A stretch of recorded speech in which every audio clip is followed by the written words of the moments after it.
प्रधानमन्त्रीको लागि राष्ट्रपति समक्ष प्रधानमन्त्री केपी शर्मा ओली र नेपाली कांग्रेसका सभापति शेरबहादुर देउवाको दाबी, सहमतिका आधारमा राष्ट्रिय सरकार बनाउन ओलीको आह्वान। कोभिड-19 उपचारसँग सम्बन्धित अत्यावश्यक माल वस्तुको भन्सार जाँच पास प्रक्रिया छिटो बनाउने कार्यविधि जारी, 2 दर्जनभन्दा बढी वस्तुमा उच्च प्राथमिकता दिनुपर्ने व्यवस्था। र 13वटा अस्पतालमा अक्सिजन प्लान्ट र एचजियू जडान गर्न सरकारद्वारा करिब 18 करोड निकासा। भारत र चीनबाट अक्सिजन आउन सुरु भएको भनाई।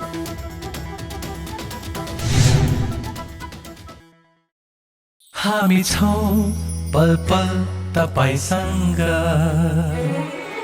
हिमाल पहाड तराईसँग, साथ छ हाम्रो बढ्ने कदमलाई। सलाम छ ती पोरखी हातहरूलाई, जिन्दगी सजाइदिन्छौँ हामी, हर सासको साथी बन्छौँ हामी। सुरक्षा अनि समृद्धि प्राण छ हाम्रो। आफू पनि बचौं, अरूलाई पनि बचाऊ। आजै नेपाल लाइफमा जीवन बिमा गरौँ। हामी हौं नेपाल लाइफ। नेपाल लाइफ, किनकि जीवन अमूल्य छ।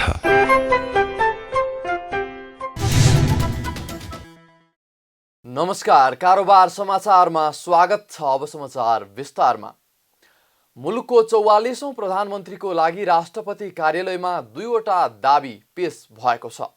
नेपाल कम्युनिस्ट पार्टी एमालेका अध्यक्ष एवं प्रधानमन्त्री केपी शर्मा ओली र नेपाली कांग्रेसका सभापति शेरबहादुर देउवाले संविधानको धारा 76 को उपधारा 5 बमोजिम प्रधानमन्त्री पदको लागि शुक्रबार राष्ट्रपति विद्यादेवी भण्डारी समक्ष दाबी प्रस्तुत गर्नुभएको हो। प्रधानमन्त्री ओलीले एमालेका 121 र जसपाका 32 गरी कुल 153 जना सांसदको समर्थन आफूलाई रहेको पत्रसहित राष्ट्रपति भण्डारीलाई दाबी पेश गर्नुभएको छ भने कांग्रेसका सभापति देउवाले नेपाल कम्युनिस्ट पार्टी, माओवादी केन्द्र, नेकपा एमालेको माधव कुमार नेपाल समूह र जनता समाजवादी पार्टीको उपेन्द्र यादव पक्षका गरी 149 सांसदको हस्ताक्षर सहित दाबी पेश गर्नुभएको छ। यद्यपि कांग्रेसका सभापति देउवाले बुझाउनु भएको हस्ताक्षरमा नेकपा एमालेको माधव कुमार नेपाल समूहका नेताहरू सुरेन्द्र पाण्डे, योगेश भट्टराई, घनश्याम भूषाल, गोकर्ण विष्ट लगायतका केही सांसदले असन्तुष्टि देखाएका थिए।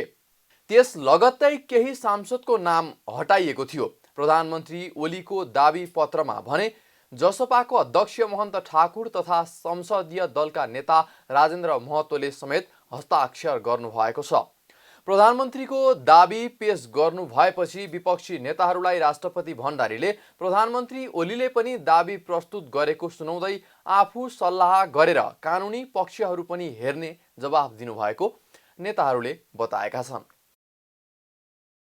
यता प्रधानमन्त्री केपी शर्मा ओलीले सहमतिका आधारमा राष्ट्रिय सरकार बनाउन आह्वान गर्दै नयाँ सरकार निर्माण गर्न नसके आफूलाई समर्थन गर्न आग्रह गर्नुभएको छ। राष्ट्रपति विद्यादेवी भण्डारीले मौजुदा सरकारले विश्वासको मत लिन सक्ने बलियो राजनीतिक आधार नभएको भनी मन्त्री परिषदको निर्णय र प्रधानमन्त्री ओलीको आग्रहका आधारमा नेपालको संविधानको धारा 76 को उपधारा 5 बमोजिम नयाँ सरकार गठनका लागि आज साँझ 5 बजेसम्मका लागि समय दिई आह्वान गर्नुभएको भोलिपल्ट प्रधानमन्त्री ओलीले त्यसबारे उठेका चासोलाई सम्बोधन गर्न पत्रकार सम्मेलन गर्नुभएको थियो। सो क्रममा उहाँले सर्वत्र असहयोगका कारण सरकारको नेतृत्व गर्न मन नलागेर विश्वासको मत लिने कामबाट हात उठाएको बताए पनि नयाँ प्रधानमन्त्रीको लागि भने आफूले दाबी गर्ने प्रश्न पार्नु भएको थियो। उहाँले विश्वासको मत नदिए प्रतिनिधि सभा विघटन हुन सक्ने र त्यसको जिम्मेवार आफू नहुने समेत बताउनु भएको थियो। म दाबी गर्ने प्रयासमा छु, किनभने मलाई अरूले समर्थन गरून् र अरूको समर्थनमा, किन मेरो 121 ले त बहुमत पुग्दैन, बहुमत नपुर्याइकन दाबी हुँदैन। प्रतिनिधि सभा सदस्यको हिसाबमा मैले दाबी गर्न सक्छु। अहिलेसम्म चाहेर नचाहेर अनुपस्थित भएर जे गरेर बाहिर जे भने पनि मसँग 121 को स्ट्रेन्थ छ अथवा मतभार भन्ने चलन छ नि, मसँग 121 मतभार छ प्रतिनिधि सभामा। 121 मतभार मसँग भएको हुनाले अलिक सजिलो होला कि मलाई भनेर म कोसिस गरिरहेको छु। यदि समर्थन प्राप्त भयो भने र त्यो राष्ट्रपतिज्यूलाई भरपर्दो आधार लाग्यो भने उहाँले मलाई प्रधानमन्त्री भरपर्दो आधार लागेर नियुक्त गर्नुभयो भने मैले सरकार बनाउँछु र विश्वासको मत फेरि 1 महिनाभित्र लिनेछ, त्यस बाटोमा म जान्छु। 1 महिनाभित्र फेरि कसैले विश्वासको मत दिएन भने अनि विघटन गर्यो भनेर आरोप लगाउन पाइने छैन। प्रधानमन्त्री ओलीले आफूले अघि सारेका विकल्पमा पनि सहमत नहुने अनि आफ्नो विरुद्ध पनि सरकार गठन गर्न नसक्ने विपक्षीहरूलाई कपडा बुन्ने तानको सटर भनी टिप्पणी समेत गर्नुभएको थियो। यस्तै नयाँ सरकारलाई बजेट र नीति कार्यक्रम ल्याउन सहज होस् भनेर मार्ग प्रशस्त गरेको पनि बताउनु भएको थियो। अब 3 अनुसारको सरकारले फेरि समय विश्वासको मत पाउन्न भन्ने थाहा हुँदाहुँदै साथीहरूले अस्ति गरेका बहस जस्तै विश्वासको मत पाउँदिन भन्ने थाहा पाउँदै विश्वासको मत पर्खिएर यसरी समयले चापेको बेला नीति कार्यक्रम बजेट अरूभन्दा पनि बजेट जेठ 15 गते त ल्याउनै पर्छ सरकारले। त्यसकारण वैकल्पिक सरकार बन्ने अवसर दिने हो भने तत्काल दिन जरुरी छ। यो त कसैको अधिकार खोजेको कुरा त होइन नि। मैले भने मार्ग प्रशस्त गरिदिएको छु। मैले मार्ग प्रशस्त गरेको छु। अर्को सरकार बनाउनका लागि वैकल्पिक सरकार बनाउन आह्वान गर्ने समय दिने काम सम्माननीय राष्ट्रपतिज्यूबाट होस् मैले भने। यस्तै प्रधानमन्त्री ओलीले संविधान बमोजिम सरकार बनाउन समय दिँदा राष्ट्रपतिमाथि किन महाअभियोग भन्ने प्रश्न गर्दै प्रधानमन्त्रीमाथि अविश्वास प्रस्ताव ल्याउन पहिलादेखि नै समय रहेको पनि बताउनु भएको थियो। उहाँले राष्ट्रपतिमाथिको आक्रोश गणतन्त्रमाथिको आक्रमण भएको जिकिर समेत गर्नुभयो। मेनाज फाउन्डेसनले ठमेल क्षेत्रका श्रमिक तथा मजदुरहरूलाई राहत वितरण गरेको छ। निषेधाज्ञाका कारण समस्यामा परेका ठमेल क्षेत्रका मजदुरहरूलाई शुक्रबार मेनाज फाउन्डेसनले राहत वितरण गरेको हो। शुक्रबार 600 जनालाई राहत वितरण गरिएको फाउन्डेसनका अध्यक्ष मेनाज खानले बताउनुभयो। मैले नयाँ अभियान चलाएको थिएँ, call me when you don't have food भनेर। त्यो अभियान अन्तर्गत आज 600 जनालाई राहत वितरण गर्दैछौँ हामीले। अब यो हरेक शुक्रबार हुने जानकारी गराउँछौँ। अनि प्लस दिनको 200 जनालाई हामीले पकाएको खाना यो भेजिटेबल बिरयानी चाहिँ खुवाइरहेको छौँ लगातार। पोहोरदेखि बिचमा 8 महिना कन्टिन्यू गरेर अनि बिचमा ग्याप गरेर अनि फेरि कन्टिन्यू गरेको लकडाउनदेखि। अघिल्लो वर्षको लकडाउनदेखि श्रमिकहरूलाई खाना वितरण गर्दै आएको फाउन्डेसनले ठमेलमा हरेक शुक्रबार 200 जनालाई खाना खुवाउने पनि उहाँले बताउनुभयो। सरकारले कोभिड-19 को रोकथाम र उपचारसँग सम्बन्धित अत्यावश्यक मालवस्तुको भन्सार जाँचपास प्रक्रिया छिटो बनाउने गरी कार्यविधि जारी गरेको छ। अर्थ मन्त्रालयले कोभिड-19 को रोकथाम र उपचारका लागि आवश्यक मालवस्तुको पैठारीमा सहजीकरण गरी शीघ्र भन्सार जाँचपास कार्यविधि 2078 जारी गरेको हो। उक्त कार्यविधि जारी भएसँगै अबदेखि कोभिडसँग सम्बन्धित मालवस्तु oxygen cylinder, ICU monitor, ventilator, mask लगायतका 2 दर्जन भन्दा बढी वस्तुमा प्रज्ञापन पत्र साथ पेश गर्नुपर्ने कागजात पछि पेश गर्न सक्ने गरी भन्सार अधिकृतले उच्च प्राथमिकतामा राखी शीघ्र जाँच पास गर्नुपर्ने हुन्छ। पेश गर्न बाँकी कागजपत्र विद्युतीय माध्यमबाट समेत पेश गर्न सक्ने व्यवस्था गरिएको छ। कार्यविधिमा भन्सार कार्यालय प्रमुखले आफ्नो कार्यालयमा आवश्यक कर्मचारीको व्यवस्था सहित छुट्टै इकाइ खडा गरी कर्मचारी खटाउन सक्ने उल्लेख छ। यस्तै आपूर्ति व्यवस्थालाई सहज एवं शीघ्र बनाउन कार्यालयको नियमित समयभन्दा अघि वा पछि र सार्वजनिक बिदाको दिनमा पनि यात्रु जाँच पास कक्ष वा काउन्टरबाट समेत आवश्यक मालवस्तुको जाँच पास गर्ने गरी भन्सार कार्यालयको प्रमुखले आवश्यक व्यवस्था गर्नुपर्नेछ। त्यसैगरी जाँच पासका क्रममा देखिएका समस्या समाधान गरी आवश्यक सहजीकरण गर्नका लागि विभागमा उपमहानिर्देशकको संयोजकत्वमा एक द्रुत कार्यदल हुने पनि उल्लेख छ। तर अत्यावश्यक मालवस्तु मध्ये गुणस्तर प्रमाणित गर्नुपर्ने वस्तुको गुणस्तर प्रमाणित भएपछि मात्रै जाँच पास गर्नुपर्ने व्यवस्था छ। उपप्रधानमन्त्री तथा कोभिड-19 सङ्कट व्यवस्थापन केन्द्र सीसीएमसीका संयोजक ईश्वर पोखरेलले छिमेकी मुलुक भारत र चीनबाट नेपालमा अक्सिजन प्राप्त हुन थालेको बताउनु भएको छ। शुक्रबार काठमाडौँ महानगरपालिकाको आर्थिक सहयोगमा राधास्वामी सत्सङ्ग व्यास, नेपाली सेना, अमेरिका नेपाल मेडिकल फाउन्डेसनको सहकार्यमा सामाखुसीमा स्थापना भएको थेरापी सहितको अक्सिजन केन्द्रको शुभारम्भ गर्दै उपप्रधानमन्त्री पोखरेलले छिमेकी मुलुकहरू भारत र चीन लगायतका देशबाट अक्सिजन लगायतका स्वास्थ्य सामग्री प्राप्त हुन थालेको बताउनु भएको हो। उहाँले अक्सिजन र भ्याक्सिनका लागि जतिसुकै बजेट लागे पनि जुन कुनै प्रक्रियाबाट भए पनि ल्याउने र जनताको जीवन रक्षा गर्न सरकार प्रतिबद्ध रहेको बताउनु भयो। म यहाँलाई के भन्न चाहन्छु भने अक्सिजन हामीले छिमेकी मुलुक भारतसित, भारत सरकारसित, भारतका प्रधानमन्त्रीसित समेत कुराकानी गरेर हामीले अहिले लिक्विड अक्सिजन यहाँ न्यूनतम रूपमा हामीलाई चाहिने हिसाबले प्राप्त गर्न थालेका छौँ। यो खुसीको खबर पनि म तपाईँहरूलाई सुनाउन चाहन्छु। यो सँगसँगै उत्तरको छिमेकी मुलुक चीनबाट पनि अक्सिजन भरिएका सिलिन्डरहरू हामीले प्राप्त गर्न थालेका छौँ।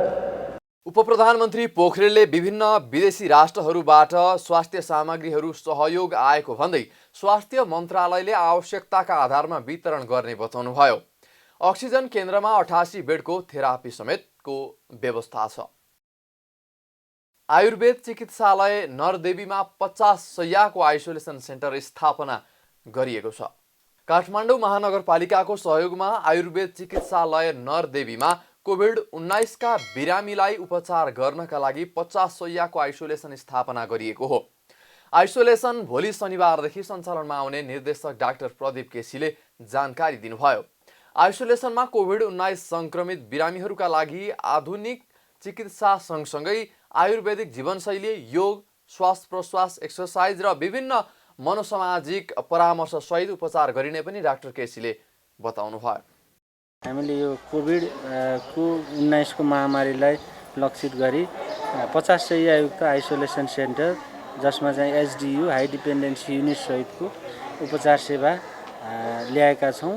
यो भोलि बिहानदेखि यो सुरुवात हुन्छ। यसको शुभारम्भ कार्यक्रम सम्पन्न भएको छ। यसको मुख्य विशेषता भनेको हामी यो कोभिड-19 को म्यानेजमेन्टमा आधुनिक चिकित्सा सँगसँगै आयुर्वेदको जीवनशैली, योग, प्राणायाम र ब्रिदिङ एक्सर्साइज जुन भन्छौँ, विभिन्न थेरापी, कपिङ थेरापीहरू र जुन हामीले बिरामीहरूलाई चाहिँ मनोसामाजिक परामर्श र सप्ताहवजय मानसिक रूपमा उहाँहरूलाई सान्त्वना दिने यी चिकित्साहरू सहित र विभिन्न श्रव्य दृश्य मार्फतबाट बिरामीहरूलाई हाई फ्लो अक्सिजनसम्मको उपचारको लागि हामी तयारी अवस्थामा छौँ। आइसोलेसनमा 50 शय्या मध्ये 25 शय्यामा भने एसडियू बेड र हाई फ्लो अक्सिजनको समेत सुविधा भएको निर्देशक केसीले जानकारी दिनुभयो। सरकारले थप 13 वटा अस्पतालमा अक्सिजन प्लान्ट स्थापना र एसडियू जडान गर्ने भएको छ। अर्थ मन्त्रालयले 13 वटा अस्पतालमा अक्सिजन प्लान्ट स्थापना तथा एसडियू जडानका लागि थप 17,87,70,000 रुपैयाँको सहमति दिएको हो। मन्त्रालयले अक्सिजन प्लान्ट खरिद र जडान गर्न भक्तपुर क्यान्सर अस्पताललाई 2 करोड रुपैयाँ दिएको छ। कर्णाली स्वास्थ्य विज्ञान प्रतिष्ठान जुम्लालाई 5,12,70,000 रुपैयाँ दिएको छ। चरीकोट अस्पताल, मदन भण्डारी अस्पताल तथा ट्रमा सेन्टर र बझाङ अस्पताललाई प्रति अस्पताल 1,55,00,000 रुपैयाँ दिएको छ। जिरी अस्पताल र डोटी अस्पतालका लागि 80-80 लाख रुपैयाँको दरले दिएको छ। अछाम अस्पताल, सोलुखुम्बु अस्पताल, खोटाङ अस्पताल, ताप्लेजुङ अस्पताल र सूर्य विनायक अस्पतालका लागि प्रति अस्पताल 75 लाख रुपैयाँको सहमति दिएको छ। यसअघि मन्त्रालयले 26 वटा केन्द्रीय अस्पताल र 9 वटा प्रादेशिक अस्पतालमा भेन्टिलेटर, अक्सिजन प्लान्ट र अक्सिजन ट्याङ्कका लागि 2,95 करोड 20 लाख, केन्द्रीय र प्रादेशिक गरी 25 वटा अस्पताललाई एसडियू स्थापनाका लागि 1,36 करोड 65,60,000, विभिन्न जिल्लाका 12 वटा अस्पतालमा अक्सिजन पाइपलाइन तथा प्लान्ट निर्माण गर्नका लागि 16 करोड 80 लाख र विभिन्न अस्पतालहरूमा अक्सिजन प्लान्ट स्थापना तथा एसडियू थप गर्न 85 करोड रुपैयाँ 93 लाख रुपैयाँको सहमति दिएको थियो। कोभिड-19 को रोकथाम, उपचार तथा नियन्त्रणका लागि आवश्यक सबै उपाय अवलम्बन गर्ने नीति अन्तर्गत स्वास्थ्य तथा जनसङ्ख्या मन्त्रालयको माग अनुरूप अर्थ मन्त्रालयले विभिन्न समयमा स्रोत सुनिश्चित गर्दै आएको छ। कारोबार समाचारमा अब सुन चाँदी र विदेशी विनिमय दर सम्बन्धी जानकारी।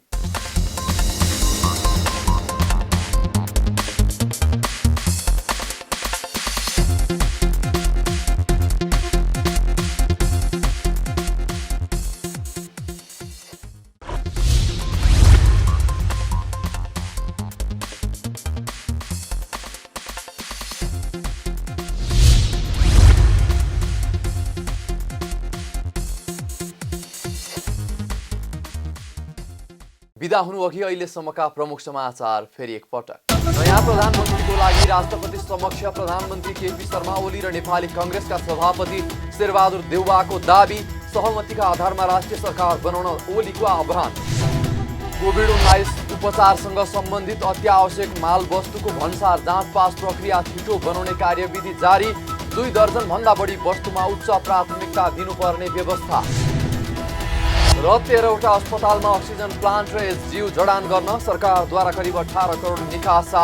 भारत र चीनबाट अक्सिजन आउन सुरु भएको भनाई।